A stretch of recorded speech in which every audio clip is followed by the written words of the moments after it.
Audio Jungle. యెషయా గ్రంథము 17వ అధ్యాయము మొదటి వచనం నుండి. దమస్కును గూర్చిన దేవోక్తి. దమస్కు పట్టణము కాకపోవలసి వచ్చెను, అది పాడై దిబ్బగా నగును. అరోయేరు పట్టణములు నిర్మానుషములగును, అవి గొర్రెల మందులు మేయు తావులగును. ఎవడునూ వాటిని బెదిరింపకుండా మందలు అచ్చట పండుకొనును. ఎఫ్రాయిమునకు దుర్గము లేకపోవును, దమస్కునకు రాజ్యము లేకుండును. ఇశ్రాయేలీల ప్రభావమునకు జరిగినట్లు సిరియాలో నుండి శేషించిన వారికి జరుగును. సైన్యములకు అధిపతియగు యెహోవా ఈ మాట సెలవిచ్చుచున్నాడు. ఆ దినమున యాకోబు యొక్క ప్రభావము క్షీణించిపోవును, వాని క్రొవ్విన శరీరము కృశించిపోవును.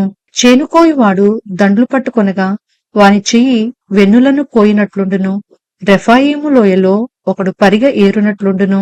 అయినను ఒలీవ చెట్లు దులుపగా పైకొమ్మ చివరను 2-3 పండ్లు మిగిలియుండునట్లు, ఫలభరితమైన చెట్టున వాలు కొమ్మల యందు 3-4 పండ్లు మిగిలియుండునట్లు దానిలో పరిగె పండ్లుండునని ఇశ్రాయేలీల దేవుడైన యెహోవా సెలవిచ్చుచున్నాడు.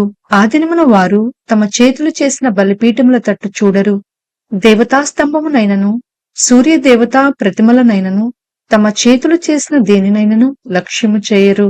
మానవులు తమను సృజించిన వారి వైపు చూతురు, వారి కన్నులు ఇశ్రాయేలు యొక్క పరిశుద్ధ దేవుని లక్ష్యపెట్టును. ఆ దినమున ఎఫ్రామీయుల బలమైన పట్టణములు ఇశ్రాయేలీల భయము చేత అడవిలోనూ కొండ శిఖరముల మీదను జనులు విడిచిపోయిన స్థలముల వలె నగును. ఆ దేశము పాడగును. ఏలయనగా నీవు నీ రక్షణకర్తయకు దేవుణ్ణి మర్చిపోతివి, నీ ఆశ్రయదుర్గమైన నీ శైలమును జ్ఞాపకము చేసుకొనలేదు. అందుచేత నీవు రమ్యమైన వనములను నాటుచూ వచ్చితివి, వాటిలో అన్యమైన ద్రాక్షావల్లులను నాటితివి. నీవు నాటిన దినమున దాని చుట్టూ కంచెవేసితివి, ప్రొద్దుననే నీవు వేసిన విత్తనములను పుష్పింపచేసితివి. గొప్ప గాయములను మిక్కుటమైన బాధయు కలుగు దినమున పంట కుప్పలుగా కూర్చబడును. ఓహో, బహుజనములు సముద్రముల ఆర్భాటము వలె ఆర్భాటించును, జనములు ప్రవాహ జలముల ఘోష వలె ఘోషించును.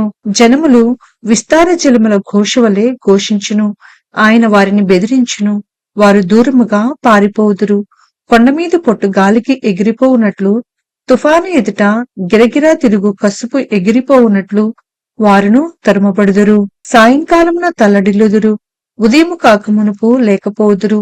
ఇదే మమ్మును దోచుకుని వారి భాగము, మా సొమ్ము దొంగిలు వారికి పట్టుగతి ఇదే. యెషయా గ్రంథము 18వ అధ్యాయము మొదటి వచనం నుండి.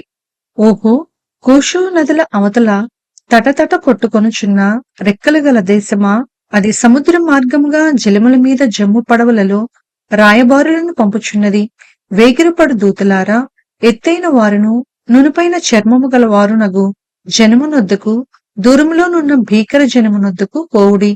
నదులు పారుచున్న దేశము గలవారును, దౌష్టికులై జనములను త్రొక్కుచుండు వారునగు జనమునొద్దకు పోవుడి.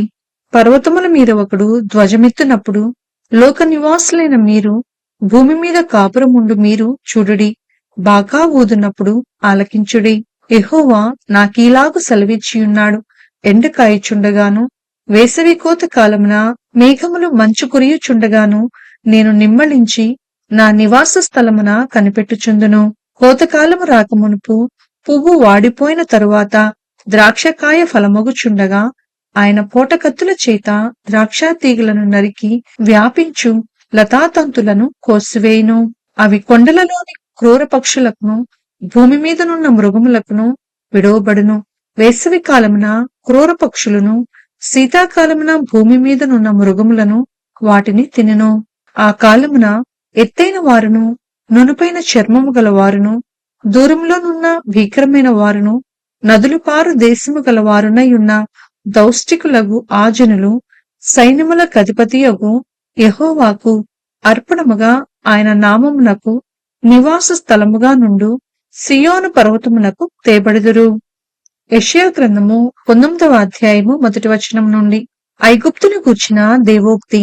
యెహోవా వేగము గల మేఘము ఎక్కి ఐగుప్తునకు వచ్చుచున్నాడు. ఐగుప్తు విగ్రహములు ఆయన సన్నిధిని కలవరపడును. ఐగుప్తీయుల గుండె కరుగుచున్నది.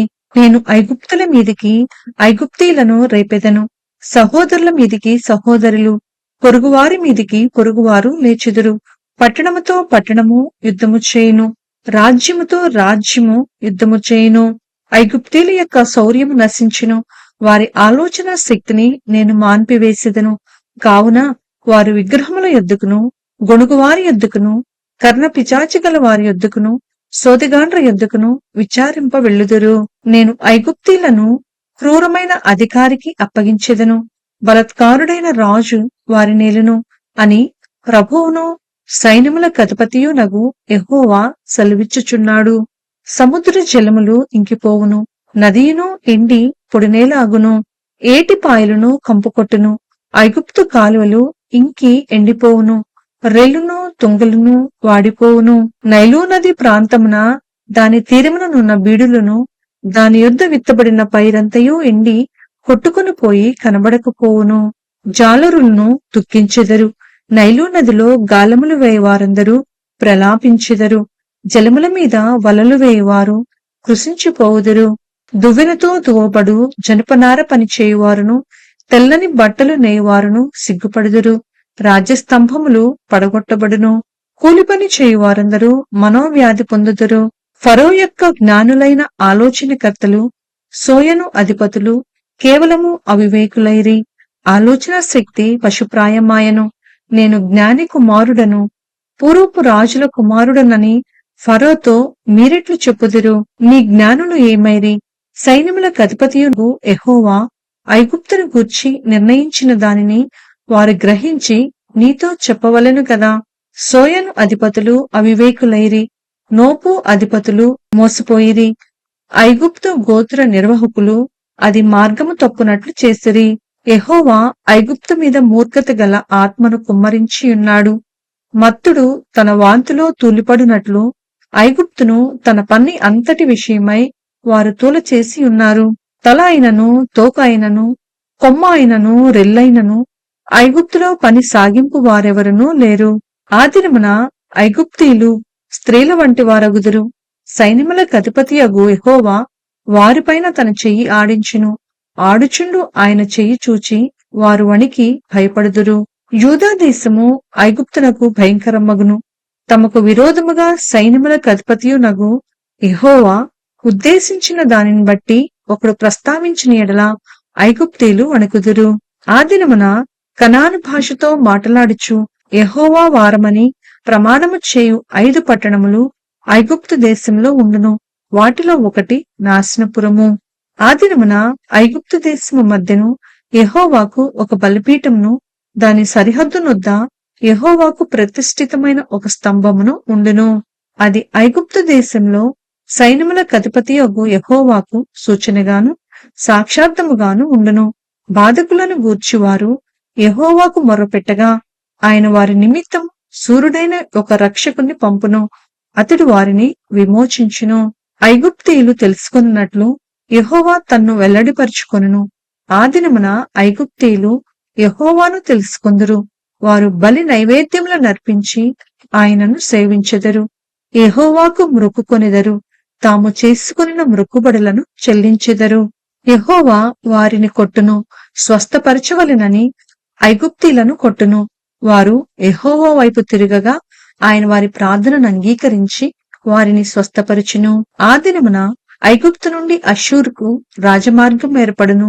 అష్షూరీయులు ఐగుప్తునకును, ఐగుప్తీయులు అష్షూరునకును వచ్చుచూ పోవుచూ నుందురు. ఐగుప్తీయులను అష్షూరీయులను యెహోవాను సేవించెదరు. ఆ దినమున ఐగుప్తు అష్షూరీయులతో కూడా ఇజ్రాయేలు 3వ జనమై భూమి మీద ఆశీర్వాద కారణముగా నుండును. సైన్యములకు అధిపతియగు యెహోవా, నా జనమైన ఐగుప్తీయులారా, నా చేతుల పని అయిన అష్షూరీయులారా, నా స్వాస్థ్యమైన ఇజ్రాయేలీయులారా, మీరు ఆశీర్వదింపబడుదురని చెప్పి వారిని ఆశీర్వదించును.